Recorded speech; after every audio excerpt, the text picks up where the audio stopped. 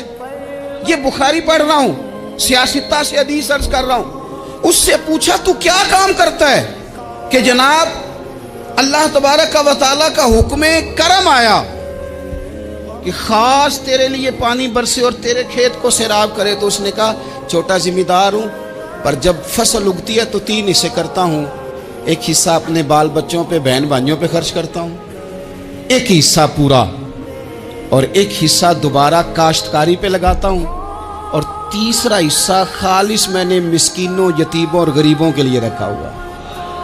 وہ جو تیسرا حصہ، اللہ کرے آپ سمجھے، وہ رب کے بندوں پہ تیسرا حصہ خرچ کرتا ہے نا، تو کریم مالک نے فرمایا جہاں سے غریب کا حصہ جاتا ہے وہ کھیت خشک نہیں رہنا چاہیے، وہ جہاں سے مسکین روٹی کھاتے ہیں وہ خشک نہ رہے، جہاں سے یتیموں کو کچھ آتا ہے کہیں اس کی فصل رہ نہ جائے۔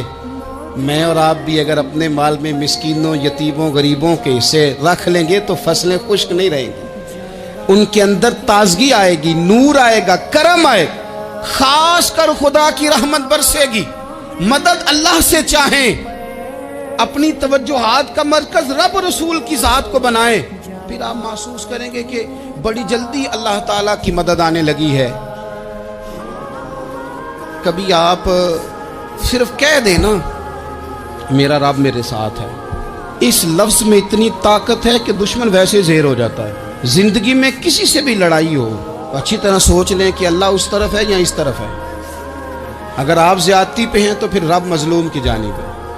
اگر اللہ کی مدد آپ کے ساتھ ہے تو دنیا کی کوئی طاقت آپ کو گرا نہیں سکتی، اور اگر آپ مظلوم کے مقابلے میں ظالم بن کے آپ کھڑے ہو گئے ہیں اور آپ نے رویہ وہ اختیار کیا ہے کہ جس میں مدد نہیں آئے گی، تو پھر یاد رکھ لیں کہ آپ کوئی بھی ہیں، کہاں بھی ہیں، آپ کمزور ہیں۔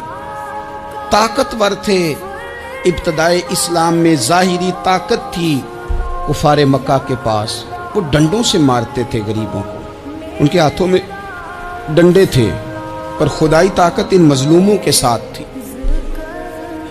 صاحب زرقانی نے لکھا ہے حضرت زنیرہ رضی اللہ تعالیٰ عنہ ایک لونڈی ہیں، غریب ہیں، ماڑے دا کی کام محمد نس جانا یا رونا، غریب سادی بی بی اور لونڈی کنیزہ، ایک مشرک کی کنیزہ تھی، انہوں نے کلمہ پڑھ لیا، وہ ڈنڈوں سے مارتا، دروں سے مارتا، تکلیف دیتا۔ حضرت زنیرہ رضی اللہ تعالیٰ عنہ کو اتنا مارا، اتنا مارا۔ اب آپ ایک اور پہلو پر بھی غور کریں، مار بھی پڑ رہی ہے پر خدا ادھر ہی ہے، اللہ کی مدد ادھر ہی ہے۔ رب کہتا ہے کہ پہلے تو صبر کرنا، ان اللہ مع الصابرین، تو صبر کرے گا تو پھر رب کی معیت ملے گی، ذرا ٹھہرنا، تو تھوڑا ڈٹنا۔ ان الذین قالوا ربنا اللہ ثم استقاموا تتنزل علیہم الملائکہ، تو کہے اللہ میرا رب ہے، پھر تو پہلے ڈٹ، پہلے تو نے ڈٹنا ہے۔ ثم استقاموا، جو ڈٹ گیا، تتنزل علیہم الملائکہ، ڈٹنے والے کے لیے مدد آتی، پہلے تھوڑا ٹھہرنا پڑتا ہے، پہلے تھوڑا صبر کرنا پڑتا ہے، حوصلہ کرنا پڑتا، اس کے بعد مدد آتی۔ مار پڑ رہی ہے، مارا جا رہا ہے حضرت زنیرہ کو، ان کا مالک جو ہے ظاہری آقا وہ مار رہا ہے، یہ کنیزہ ہے، اتنا مارا اتنا مارا، ان کی بینائی چلی گئی، نظر آنا بند ہو گیا۔ ابو جہل آیا اور کہنے لگا زنیرہ دیکھا نا ہمارے بت تیری آنکھیں لے گئے، معاذ اللہ، لات و منات ہمارے بتوں نے تجھے اندھا کر دیا۔ اب ایسا نہیں ہے کہ بی بی روتی جا رہی ہے، روتی جا رہی ہے، مایوسی مایوسی، معاذ اللہ، پریشانی، غریبی بڑی ہے، پوچھنے والا کوئی نہیں، یہ باتیں نہیں۔ کیا جملے ہیں خاتون کے، کیا لفظ ہیں۔ ابو جہل نے تنزیہ کہا، معاذ اللہ، کہنے لگا دیکھا نا ہمارے بتوں نے تجھے اندھا کر دیا۔ تو جناب زنیرہ آنکھوں کی بینائی گئی ہے، رات کو گئی ہے، دکھ ابھی تازہ ہے، لیکن اللہ پہ جو توکل ہے، اپنے مالک سے جو رشتہ ہے، وہ اتنا مضبوط ہے، اتنا طاقتور ہے، اس میں اتنی گہرائی ہے کہ حضرت زنیرہ بول کے نا اتنی قوت سے بولی، اتنی طاقت سے بولی کہ پورے کفر پر لرزہ طاری ہو گیا۔ فرمانے لگی تمہارے بتوں کی کیا اوقات ہے کہ وہ میری بینائی لے جائیں؟ یہ میری رب کی حکمت کا تقاضا ہے۔ جب تک اس نے چاہا زنیرہ دیکھتی رہی، اور جب اس نے چاہا زنیرہ کی آنکھوں کی بینائی چلی گئی، اور اگر وہ چاہے گا نا تو بینائی واپس بھی کر دے گا۔ اگر ہو ذوق یقین پیدا تو کٹ جاتی ہیں زنجیریں، اگر وہ چاہے گا تو بینائی آ بھی جائے گی۔ حضرت زنیرہ نے رات کو یہ لفظ کہے، ابو جہل اور سارے کفار ڈر کے سن کے چلے گئے، آپ اطمینان سے آ کے بستر پہ سوئی۔ جب سویرے اٹھی تو اللہ نے آنکھوں کی روشنی واپس کر دی تھی۔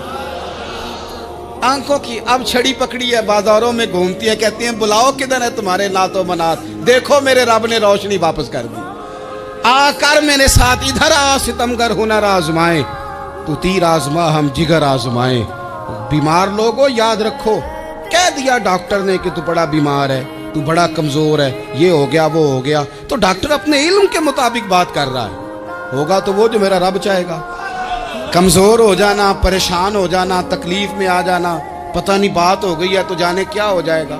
اپنی زندگی کے اندر اپنے رب سے رشتہ مضبوط کریں، رسول کائنات سے رشتہ مضبوط کریں، اللہ والوں سے رشتہ مضبوط کریں۔ حضرت زنیرہ نے پیغام دیا کہ زندگی میں جو جینا چاہتے ہیں تو وہ رب کا نام لے کے جی سکتے ہیں، جو اپنی زندگی میں خوشیاں دیکھنا چاہتے ہیں تو رسول اللہ کے نام پر خوشیاں دیکھی جا سکتی ہیں۔ توکل کی بنیاد پر بندہ خوشیاں لے سکتا ہے، اور اگر انسان میں توکل نہیں ہے تو پھر وہ اس کالے جادو سے بھی ڈر رہا ہے، وہ نیلے سے بھی ڈر رہا ہے، وہ پیلے سے بھی ڈر رہا ہے، وہ فلانے سے بھی ڈر رہا ہے، وہ میرے خلاف فلانا رشتہ دار سازش کر رہا ہے تو ڈر رہا ہے، فلانا میرے بارے میں یہ کر رہا ہے تو ڈر رہا ہے، وہ پتہ نہیں دنیا ادھر ہو جائے گی تو کیا ہو جائے گا، اٹھ باندھ کمر کیوں ڈرتا ہے، پھر دیکھ خدا کیا کرتا ہے۔ تو اس ساری گفتگو کا نچوڑ آپ کو یہ عرض کیا ہے، سب سے پہلے تو یہ کہ میدانوں میں مدد بھی اللہ کی، رزق میں مدد بھی اللہ کی، فصلیں خشک ہوں تو مدد پھر بھی اللہ کرے، تو پھر ساری مدد، اور اگر انسان بیمار ہو تو پھر بھی مدد اللہ کی۔ تو اپنے اللہ کی جانب توجہ کو بڑھائیں، آپ اللہ سے مدد کے سوالی بنیں۔ ترمذی کی ایک حدیث ہے، میں آپ کو زندگی کا تجربہ بتاتا ہوں کہ جب میں بڑا پریشان ہوتا ہوں تو یہ والی روایت کھول لیتا ہوں، مزہ دیتی ہے۔ میرے نبی پاک علیہ السلام نے فرمایا اپنے دکھ سیٹھوں نوابوں کو نہ کہنا، مالداروں کا نہ کہنا، ورنہ اللہ تمہیں کبھی غنی نہیں کرے گا۔ فرمایا اپنے دکھ اپنے رب کی بارگاہ میں عرض کرنا، جلدی کرے یا دیر سے کرے اللہ تمہیں لوگوں سے بے نیاز کر دے گا۔